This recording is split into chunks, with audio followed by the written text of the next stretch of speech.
اگر وہ سنجیدہ ہیں اور رسائی انہوں نے نہیں روکی تو پھر آپ مجھے بتائیں ہم کیسے یہ گمان کر لیں کہ سیاسی قوت جو ہے وہ طاقتور ہے اور لیکن اس پہ تو علی محمد خان صاحب، علیمہ بی بی خود کہتی ہیں کہ پارٹی نے مل کے عمران خان صاحب کو مائنس کر دیا. اب ان کی بہن ہے، چاہے وہ جذبات میں کہہ رہی ہیں، بھائی کی محبت میں کہہ رہی ہیں، لیکن جو ایک باقاعدہ ایک امپریشن ہے وہ یہ ہے کہ پارٹی نے قبول کر لیا ہے مائنس عمران فارمولے کو.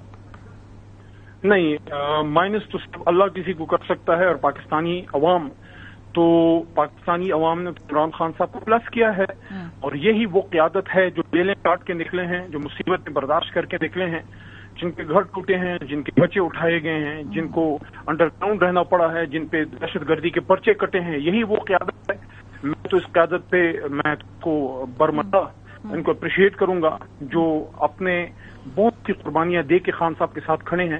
مجھے نہیں لگتا کہ اس سیاست میں کوئی بھی مین لیڈرشپ میں یہ سوچ بھی سکتا ہے کہ خان صاحب کو مائنس کرے، کیونکہ وہ خان صاحب کو تو مائنس نہیں کر سکیں گے، اپنے آپ کو سیاست سے مائنس کر لیں گے.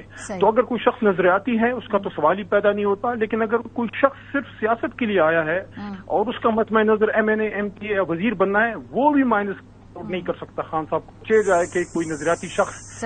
تو میں سمجھتا ہوں کہ مائنس عمران خان تب تک پاسبل نہیں ہے جب تک اللہ نہ چاہے پاکستانی قوم عمران خان کے ساتھ. یہ احتجاجی تحریک لیڈ کسے کرنی چاہیے؟ اس کے بارے میں مختلف خیالات ہیں. کوئی کہتے ہیں کہ جی گھر کے جو لوگ ہیں جن میں ان کی بہنیں ہیں ان کو لیڈ کرنی چاہیے. اس خطے میں جب بھی ہوتا ہے تو گھر کی خواتین جب لیڈ کرتی ہیں تو پیچھے سپورٹ ریلی زیادہ کرتی ہے.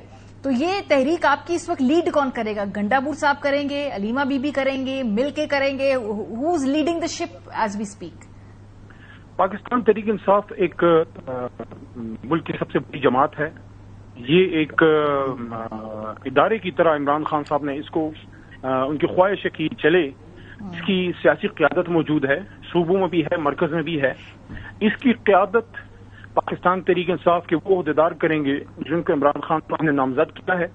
اور میں نے ابھی پارلیمنٹری پارٹی میں یہ بات کی بھی تھی کہ جو ذمہ دار ہیں ان کو اپنی ذمہ داریاں بھرپور طریقے سے بطور احسن پوری کرنی چاہیے. سکتا وہ علیحدہ ہو جائے پھر اگر کوئی عہدیدار سمجھتا ہے کہ وہ ذمہ داری پوری نہیں کر سکتا. لیکن بہرحال ایک سیاسی تحریک کی قیادت سیاسی جماعت کی لیڈرشپ ہی کرے گی. ہاں، فیملی کا جہاں تک رول ہے وہ اپنے بھائی کے لیے، اپنے فیملی، خان صاحب کے فیملی ممبر ہیں، انہوں نے بڑی قربانی دی ہے، ان کے ساتھ مضبوط کھڑے ہیں، اس کو ہم سراہتے ہیں. لیکن بطور سیاسی جماعت اس کی قیادت میرے خیال میں خان صاحب کے حکم سے اس جماعت کے، یعنی ہماری جماعت کے چیئرمین اور اس کے جنرل سیکرٹری کو کرنی چاہیے. علی صاحب، یہ جو آپ کی جماعت پہ ایک اور اعتراض ہے اسٹریٹجی کے اوپر کہ بھئی آپ کوئی مؤثر اپوزیشن کا اتحاد بنا نہیں پائے. آپ نے بنایا اتحاد، اس میں اچکزئی صاحب بھی ہیں، لیکن وہ اتنا مؤثر، اتنا فعال نہیں ہے. مولانا فضل الرحمان صاحب کو مکمل طور پہ آپ لوگ اپنے ساتھ لا کے نہیں کھڑا کر پائے ہیں. تو آپ کی اسٹریٹجی میں فلا ہے. دیکھیے، جب تک شاید آپ کی بات میں وزن ہو کہ جتنا بڑا اپوزیشن کا اتحاد بننا چاہیے تو اس طرح ہی بن سکا. لیکن یہ بھی تو ایک حقیقت ہے کہ مشکل وقت میں ظالم بادشاہ کے سامنے کبھی لوگ صدائے حق بلند کرتے ہیں. تو یہ جتنے ہیں یہی غنیمت ہیں. باقی سارے اسٹیٹس کو کا حصہ ہیں جنہوں نے پچھلے 30-35 سال اسٹیٹس کو سے مراعات یافتہ ہیں. تو ماریا بھی آپ کیا سمجھتی ہیں؟ وہ لوگ اچانک ان کا ضمیر جاگ گیا ہے اور اچانک وہ بہت بڑی تحریک کا حصہ بن جائیں گے؟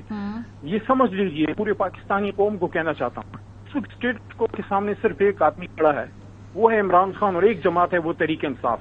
ہاں، ایک چیز ہے کہ جو چھوٹی جماعتیں ہیں بار بار دعوت دی ہے، چھوٹی مطلب تعداد سے، باقی چھوٹا بڑا کوئی نہیں ہوتا، بڑا صرف اللہ ہے. ان کو ہماری طرف سے اب بھی یہ دعوت ہے کہ ہم نے مل کے اس پاکستان کو، اسٹیٹس کو کے جنگل سے نکالنا ہے. کیونکہ پچھلے 75-77 سال میں یہی چہرے ہیں، یہی نظام ہے اور یہی آ رہے ہیں اور یہی جا رہے ہیں. باریاں لگی ہوئی ہیں اور عقل مانوں میں جو عمران خان صاحب جس طریقے سے عوامی اقتدار کی طرف کو لے کے جانا چاہتے تھے کہ فیصلے عوام کی مرضی منشا کے مطابق ہوں، ڈرائنگ روموں میں نہ ہوں، کچھ لوگ مل کے بیٹھ کے فیصلے نہ کریں، بلکہ عوام جو چاہتے ہیں عوامی فیصلے. اور اس پورے معاملے میں مولانا فضل الرحمان صاحب کے ساتھ آپ کے رابطے بھی کدھر ہیں؟ کیونکہ ابھی میں دوبارہ دہرا رہی ہوں، مخصوص نشستوں کے فیصلے کے بعد کچھ نشستیں ان کو بھی ملیں گی اور ان کی طرف سے ایسا کوئی اعتراض نہیں ہے کہ وہ نشستوں کو نہیں لیں گے، وہ اس کو بخوشی قبول کر لیں گے. جو میری انڈرسٹینڈنگ ہے ان کے انٹرویو سن کے ان کی جماعت کے لوگوں.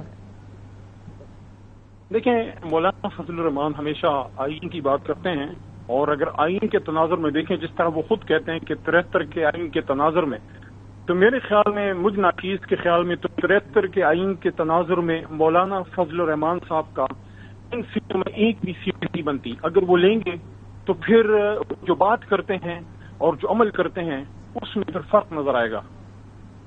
صحیح. اچھا، ابھی بس آخری سوال، یہ جو کچھ چہمگوئیاں پھیلائی گئیں یا پھیلی ہوئی ہیں کہ نواز شریف صاحب ممکنہ طور پہ اڈیالہ جا سکتے ہیں، میں نے پوچھا خواجہ آصف صاحب نے تو کیٹیگری ڈینائی کر دیا، لیکن پھر یہ خبریں، یہ سنگون کہاں سے آتی ہے اور کیوں اب ایسی خبریں سامنے آتی ہیں؟ دیکھیں، یہ کسی مقصد کے لیے شاید پھیلائی جاتی ہیں، ایسے تو نہیں اچانک ہو جاتا. اب اچانک میاں صاحب کی یہ بات آنا کہ وہ خان صاحب سے ملنے آ رہے ہیں، اگر وہ آ رہے ہیں تو موسٹ ویلکم، لیکن یہ بہت فار فیسٹ آئیڈیا ہے. مجھے نہیں لگتا کہ ایسی کوئی بات عملی دنیا میں موجود ہے.